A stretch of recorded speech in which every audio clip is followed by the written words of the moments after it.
Good morning, students. Today in computer, I am going to start the next chapter, that is chapter number 8, GIMP Basics. GIMP Basics क्या है, यानी GIMP के बारे में हम लोग पढ़ेंगे. This GIMP is a image manipulation program. आप एक तरीके से इसे पेंट समझ सकते हो, जिसमें हम लोग की पेंटिंग्स ड्रॉ करते हैं या फिर पेंट में हम लोग किसी भी इमेज को क्या करते हैं, एडिट करते हैं. तो एक ऐसा प्रोग्राम जिसमें हम लोग किसी भी इमेज को एडिट कर सकते हैं, that is known as that is related with the GIMP program. Now we will learn more about the GIMP program. Now what is GIMP? GNU Image Manipulation Program is a free image editing program. ये कैसा है? एक free image editing programme है. किसी भी image को हम लोग क्या कर सकते हैं, एडिट कर सकते हैं.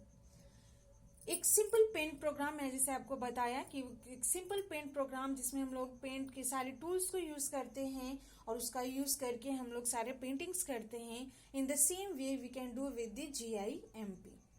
Now how we can download this? We can download this from the https www.gimp.org/downloads. आप इस तरीके से इसे क्या कर सकते हो, डाउनलोड्स कर सकते हो. Now we will see how we can open GIMP. For opening GIMP, to open GIMP, we have to follow some of these steps. First one, click on Start button. आपको सबसे पहले क्या करना है, स्टार्ट बटन पे click करना है. From there you will select GIMP2 और whichever version is install. यानी बहुत सारे वर्जन्स होते हैं, आप कोई भी वर्जन को क्या कर सकते हो, इंस्टॉल कर सकते हो. अगर Windows 7 ऑपरेटिंग सिस्टम आपके कंप्यूटर में इंस्टॉल्ड है, then you have to move on to the start button, then all programs, then GIMP2. In this also आपके पास जो भी लेटेस्ट है आप उससे क्या कर सकते हो, ओपन कर सकते हो. Now the next topic is GIMP interface.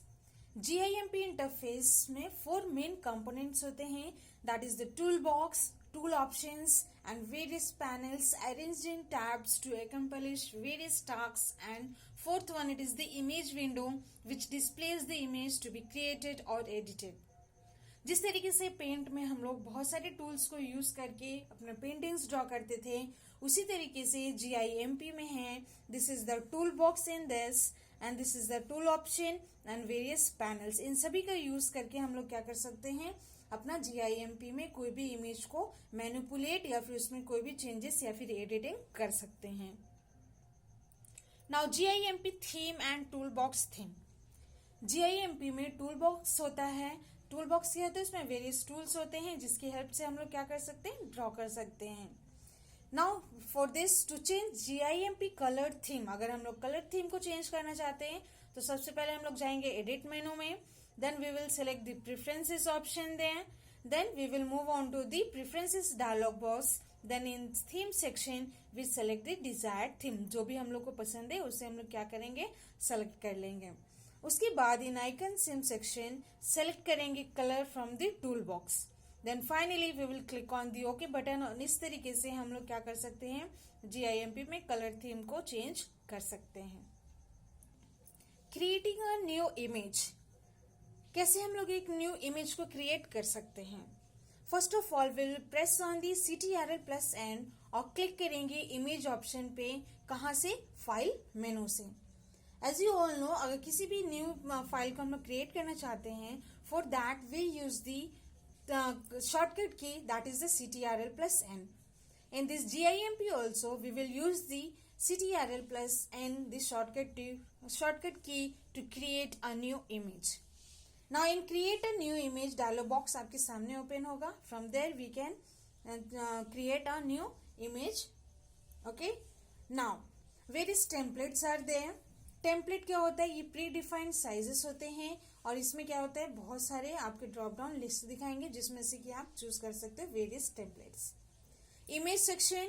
In this section you can define custom size, height, width parameters. यानी इमेज का कितना साइज आप रखना चाहते हो, इंक्रीज करना चाहते हो या फिर उसे डिक्रीज करना चाहते हो, that you can do in this image section. Saving an image, very important this is. कोई भी ड्राइंग्स या पिक्चर्स हम लोग करते हैं या फिर कोई भी वर्क करते हैं हम लोग कंप्यूटर पे, तो उसे सेव करना जरूरी है ताकि हम लोग उसे फ्यूचर में यूज कर सकें। सो सेविंग एन इमेज कैसे हम लोग सेव कर सकते हैं? GIMP में जो सेव होता है फाइल्स, उसका जो एक्सटेंशन होता है that is .xcf, and you can also save a zipped version of the image. जैसे कि आप फाइल में जाओगे, then you will move on to save और सेव एज ऑप्शन आपके सामने आएगा, and in this way you can save your image. We can export the image in different formats also, हम लोग एक्सपोर्ट कर सकते हैं।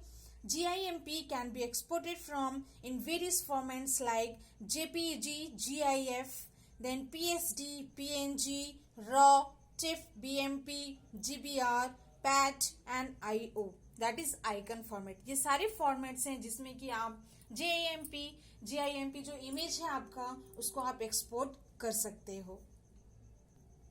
नेक्स्ट कम्स दी tool box. Tool box बहुत ही इंपॉर्टेंट होता है, जिससे सारी वेरियस टूल्स को यूज करके हम लोग अपने इमेज पे कोई भी काम कर सकते हैं, या फिर अगर कोई ड्राइंग्स में हम लोगों को कुछ ऐड करना है या कुछ रिमूव करना है, that is possible with the tool box. So tool box provides a various tools to work with the image. It also displays the options to customize the tools as desired, यानी जैसा हम लोग चाहते हैं we can use the various tools. Toolbox also displays current background and foreground colours, यानी जो आपका tool box होता है, बैकग्राउंड कलर या फिर करंट बैकग्राउंड कलर को अगर हम लोग डिस्प्ले करना चाहते हैं, that is also possible with the tool box. Selection tools and selection modes. Selection tool कौन से हैं और मोड्स कौन से हो सकते हैं सिलेक्शन के, that we are going to see. जैसे कि आपका पेंट में क्या होता है, free hand selection and the rectangular selection. In this also we are going to see what are the selection tools. Selection tools allow selecting a part or whole image in various ways, like particular shape on the basis of color regions in the images or freehand shape. आप किसी में भी क्या कर सकते हो, इस image को पूरा सेलेक्ट कर सकते हो या फिर पार्ट सिलेक्शन कर सकते हो, and it can be in a particular form that is in a shape, और it can be in the basis of colour regions, और it can be images of free hand shapes. Now first one in this is the rectangle and eclipse tools, यानी आप जो selection कर सकते हो वो rectangular form में भी कर सकते हो और इक्लिप्स टूल्स का इक्लिप्स फॉर्म में भी आप कर सकते हो। This tool allow selecting a part of image in a rectangular or elliptical form. We can change the rectangular corners to rounded corner by changing the radius in rounded corners options. आप जो rectangular होता है, ठीक है, rectangular corners को आप क्या कर सकते हो, राउंडेड कॉर्नर्स में चेंज कर सकते हैं रेडियस इन राउंडेड कॉर्नर्स ऑप्शन की हेल्प से।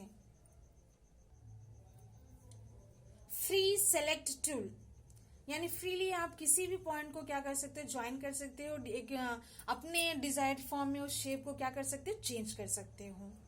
That is known as the free select tool. It allows free-form selection by clicking at various points which join to make the desired shape. Next comes the Fuzzy Select tool. Fuzzy Select tool. This tool selects a contiguous region in the image by sensing the similarity in the colors. In options, we can set the threshold to sense the similarity in color regions. यानी same colour regions का है, अगर उसे आप select करना चाहते हो तो किससे कर सकते हो आप, फ्यूजी सेलेक्ट टूल से आप सेलेक्ट कर सकते हो। सेलेक्ट बाय कलर टूल, अगर आप कलर टूल से यानी कलर एक जैसा कहीं पे कलर है, then for that if you want to select then you can select it from the similar entire image में आप सेलेक्ट करना चाहते हो, then you can do it by setting the threshold option. Next comes the scissor select tool. ये tool से आप क्या कर सकते हो, अपने सिलेक्शन को इरेगुलर शेप्स में सेलेक्ट कर सकते हो, like clouds, face, trees, etc. Selection modes. Selection mode में क्या है, when we make a new selection the previous selection goes away by default.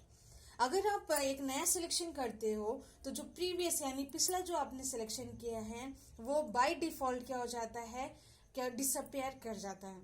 But sometimes we need to add, यानी sometimes हम लोग को क्या होती है कि उसकी जरूरत पड़ती है, subtract or overlap intersect the selection.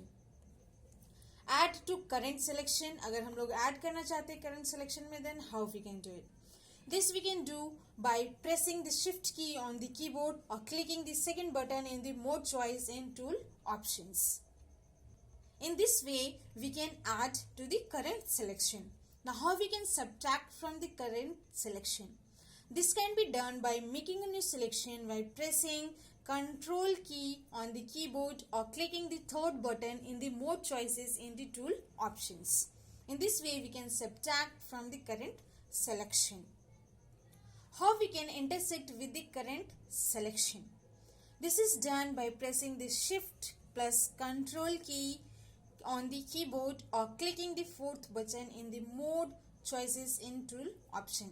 In this way, we can select various selection. Next it is drawing and painting tools. Pencil and paint brush दोनों ही टूल सेम होते हैं, लेकिन जो पेंसिल होता है वो स्मूदर काम करता है as compare to the paint brush. In tool options various settings can be done like various brush styles हम लोग चूज कर सकते हैं, उसका साइज चूज कर सकते हैं, ड्राइंग एंगल को चूज किया जा सकता है, there hardness, force and various drawing dynamics options. You need to spend some time in trying out various combinations of these options for varying drawing effects. अगर आप बहुत सारे effects अपने drawing में apply करना चाहते हो, for that you have to give some time. First one is this bucket fill and gradient. ये क्या करता है, आपके ये allow filling selected color or pattern in a closed selection. अगर आपका सिलेक्शन करना, अगर आपको एक क्लोज फिगर में आपको अगर कलर फिल करना है, for that you can use the bucket fill. You can fill the whole selection और सिमिलर कलर्स. ग्रेडियंट टूल्स में क्या होता है, ये blend of 2 or more colours in a selection. अगर एक से ज्यादा कलेक्शन का कॉम्बिनेशन है, दैट इज द ग्रेडियंट. अगर आप इस टाइप का भी कुछ चाहते हो अपने इमेज में, that is also possible. Next it is airbrush and ink. Airbrush produces paint spray like drawing, while ink tool is used to do calligraphy style drawing. These tools have same tools options as pencil. And eraser and clone tool. Eraser और clone tool क्या होता है? Eraser allows removing the undesired part of an image or drawing. अब जिस part को आप नहीं चाहते उस पार्ट को ये क्या करेगा, डिलीट कर देगा. Clone tool is use to clone one part of an image and stamp it to other parts. यानी क्लोन का मतलब क्या होता है, यहाँ पे जैसे कि आपको इमेज में दिख रहा है, इस चीज का क्या बनाता जा रहा है, वो क्लोन बना, यानी सेम इमेज को क्या कर रहा है, वो कॉपी करता जा रहा है. अब इस काम को हम लोग कैसे कर सकते हैं? First of all you have to select the clone tool. After selecting the clone tool, you have to press the control key and click on the region of image you need to. What you have to do? You have to copy. From there, after that, you have to release the control key and then click on the desired region where you want to stamp the copied part. In this way, you can use the clone tool. Now, you will read up till here the chapter number 8 and you will answer the questions which I will give you in the homework. Now that's all for today. Thank you.